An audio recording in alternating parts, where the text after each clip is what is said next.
According to Insider Gaming with an exclusive, a new Lord of the Rings game is in development. I know it's been a hit and miss with a lot of the Lord of the Rings game like Gollum. We've also had games like Tales of the Shire, but I know what I'm hoping for. I want that open world RPG experience. I want that Shadow of Mordor, Shadow of War experience. Let's dive deeper in what Insider Gaming has to say. Sources close to the game tell Insider Gaming that a new title is set to be at least partially funded by the Abu Dhabi Investing Office. This funding roughly equates to $100 million, give or take. So there is a huge budget behind this game. Now this deal has been in the works since last year, and while not signed yet, due to the number of moving parts, is said to be made official soon and could happen as early as next week. Regarding current funding of the game's development, it has been funded internally. As far as what the game will be, sources didn't want to say too much. What was said, however, that it will be a third-person action game that is designed in a way to compete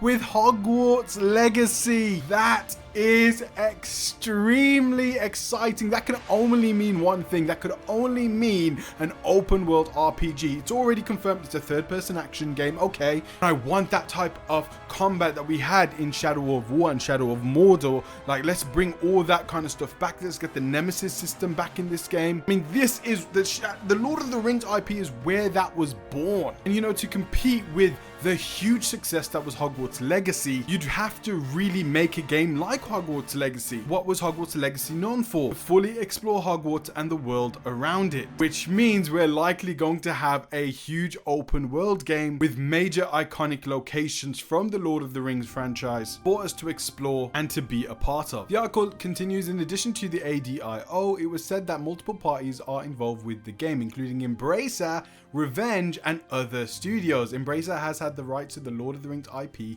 for video games since 2022 when it paid nearly $400 million. It has since licensed out those rights to other companies to produce titles, including the much maligned The Lord of the Rings Gollum. Now, when contacted for a statement, Embracer says there's a general rule: we do not comment on rumors or speculation.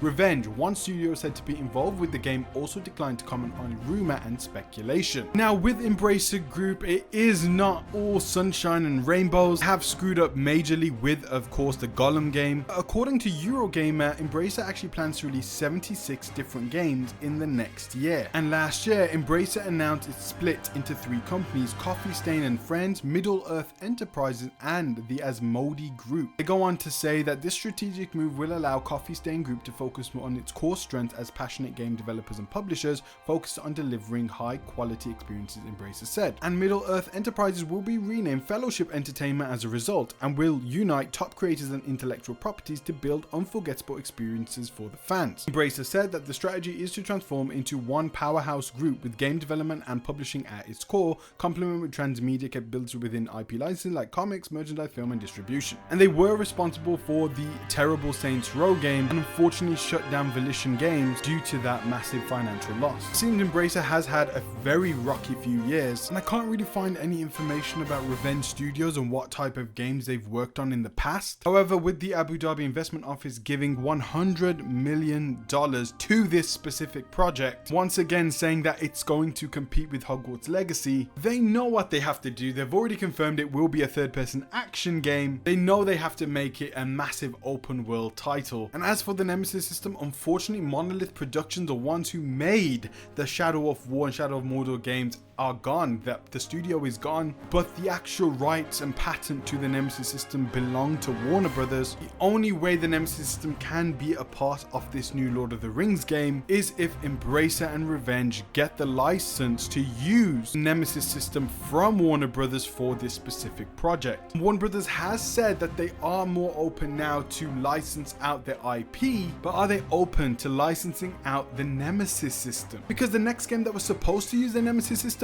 Wonder Woman, has been cancelled. Literally, Warner Brothers has no projects currently in development, it seems, using this system. And we haven't seen this system in a game since Shadow of War, which was a long time ago. So it seems Embracer Group and Revenge Studios have already internally funded this new third-person action Lord of the Rings game that is supposed to compete with Hogwarts Legacy. And on top of that, they will get $100 million funding from the ADIO. I think it's time, I really do think it's time for us to get an open world Lord of the Rings game. I also think it's time for us to get a freaking open world Game of Thrones game. Of course, we can't get too excited, but it's nice to know that there is a project with this type of scale in mind going on an Embracer, and whether we ever see this game, you know, it's still a long way out, probably the PlayStation 6 generation.